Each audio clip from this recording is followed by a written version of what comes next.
മാന്യപ്രേക്ഷകർക്ക് എൻ്റെ പ്രണാമം. അടുത്ത കാലത്ത് എൻ്റെ അടുത്തൊരു ബന്ധുവിൻ്റെ ജന്മദിനം ആഘോഷിച്ചു. ബന്ധുവിൻ്റെ മകളുടെ കുട്ടിയുടെ 1ാം ജന്മവാർഷികം ഒരു ചെറിയ ഹോട്ടൽ മുറിയിൽ ആയിരുന്നു. വളരെ രസകരമായ രീതിയിലായിരുന്നു. മെഴുകുതിരി കത്തിച്ച് ഊതിക്കെടുത്തി കേക്ക് മുറിക്കുന്നതിന് പകരം വിളക്ക് കത്തിച്ച് സരസ്വതി പ്രാർത്ഥന ആടിയിട്ട് കേക്ക് മുറിക്കാനൊന്നും നിന്നില്ല. മെഴുകുതിരി ഊതിക്കെടുത്താനും നിന്നില്ല. വിളക്ക് കത്തിച്ച് പ്രാർത്ഥനയോടുകൂടിയായിരുന്നു ആ ജന്മദിനം ആഘോഷിച്ചത്. ഭാരതീയ സംസ്കാരപ്രകാരം ഒരു കാരണവശാലും ഈ വിളക്ക് ഊതിക്കെടുത്തൽ എന്ന സംസ്കാരം ഇല്ല. തമസോ മഹാജ്യോതിർഗമയ എന്ന പ്രാർത്ഥനയാണ് നമ്മുടെ അടിസ്ഥാനപരമായ പ്രാർത്ഥന. ഇരുട്ടിൽ നിന്ന് വെളിച്ചത്തിലേക്ക്, തിന്മയിൽ നിന്ന് നന്മയിലേക്ക്, അശാന്തിയിൽ നിന്ന് ശാന്തിയിലേക്ക്. അങ്ങനെ പ്രാർത്ഥിക്കുകയും ചെയ്യുക, നേരെ ഓപ്പോസിറ്റായിട്ട് വിളക്ക് ഊതിക്കെടുത്തുകയും ചെയ്യാം.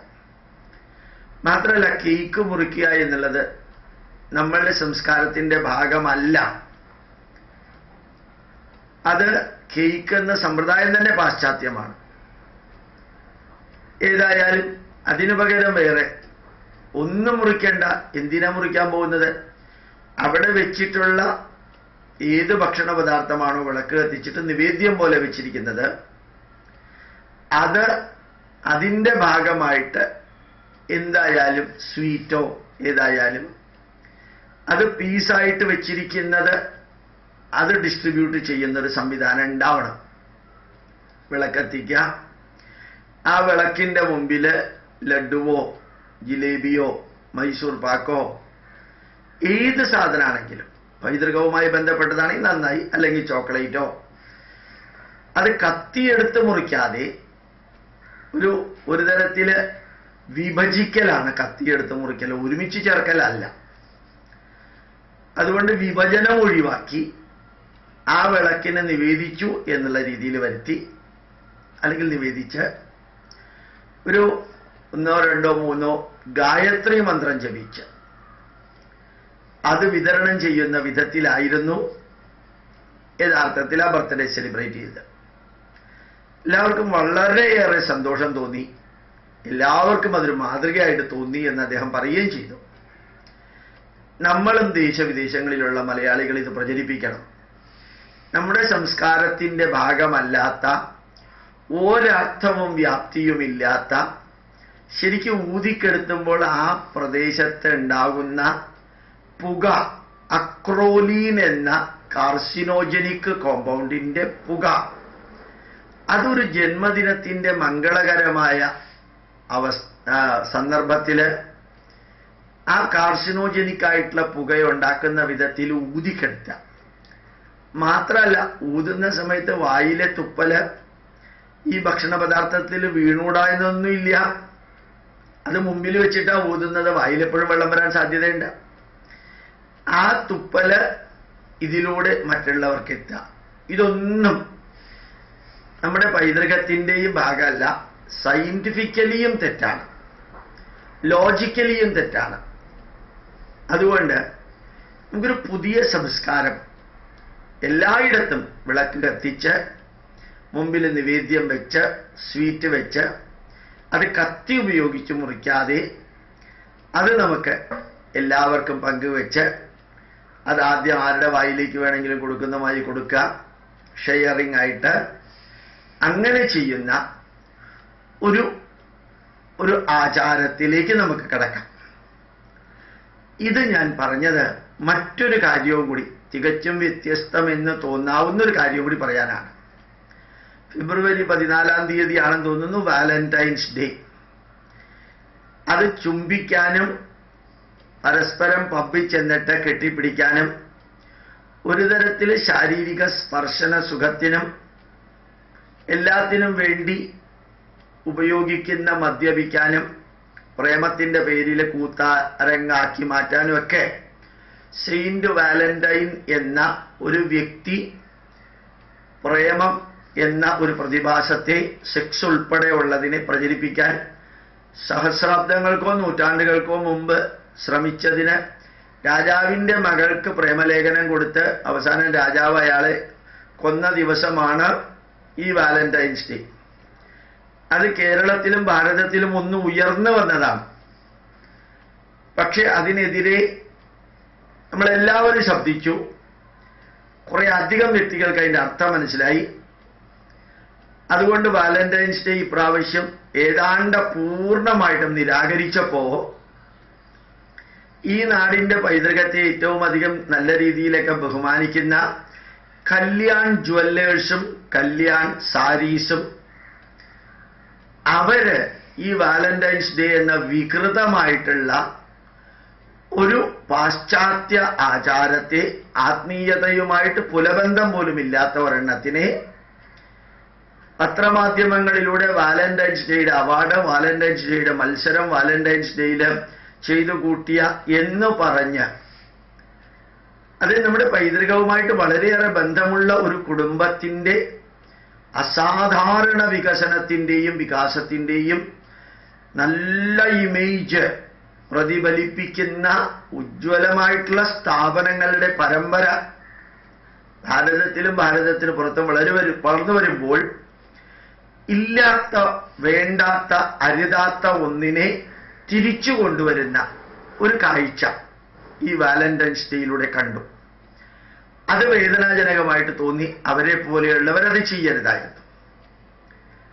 ഇനി അതുപോലെ ചിലര് കച്ചവടം കൂട്ടാനും മറ്റെല്ലാത്തിനും ചെയ്യുമ്പോൾ അതിൻ്റെ പുറകിലുള്ള തിന്മകളെ വീണ്ടും വിളിച്ചു വരുത്തുകയും അത് ഓർമ്മിപ്പിക്കുകയും ചെയ്യുന്നത്. ആചരണത്തിലൂടെയാണ് പല തെറ്റുകളും ശരികളും നിലനിൽക്കുന്നത്. വ്യക്തികളിലൂടെയാണ് സത്യവും ധർമ്മവും നീതിയും ന്യായവും നിലനിൽക്കുന്നത്. അതുകൊണ്ട് നമ്മൾ അറിയാനുള്ളത്, ചില ശ്രേഷ്ഠന്മാര് ഇതേപോലെ സമൂഹത്തിന് ഒരിക്കലും നന്മ വരുത്താത്ത ചിലത് അത് ആചരിക്കുകയും അതേതാണ്ട് സമൂഹത്തിന്റെ ഭാഗമാണെന്ന് കച്ചവടത്തിന് വേണ്ടിയിട്ട് ചെയ്യുകയും ചെയ്യുമ്പോഴാണ് നെഗറ്റീവായി മാറുന്നത്.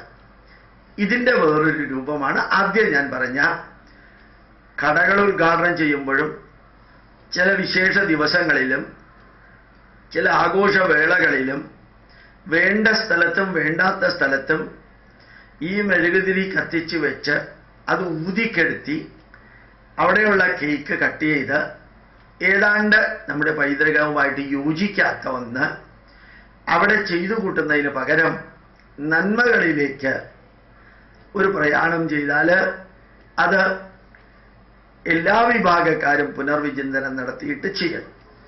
ഈ വാലന്റൈൻസ് ഡേയുടെ എക്സാമ്പിൾ ഞാൻ പറഞ്ഞത് കേക്ക് മുറിക്കുന്നതിൽ നിന്ന് മാറ്റം വരുത്താൻ വേണ്ടിയിട്ട് നന്മ ഫോളോ ചെയ്യേണ്ട കാര്യം, ആ നന്മ ഫോളോ ചെയ്യുന്നത് പോലെ ഇവിടെയും ഇല്ലാത്ത ചിലതൊക്കെ കൊണ്ടുവരുന്നതിന് പകരം അതൊക്കെ ഇല്ലാതെയാക്കാൻ തന്നെ ശ്രമിക്കേണ്ടതാണ്.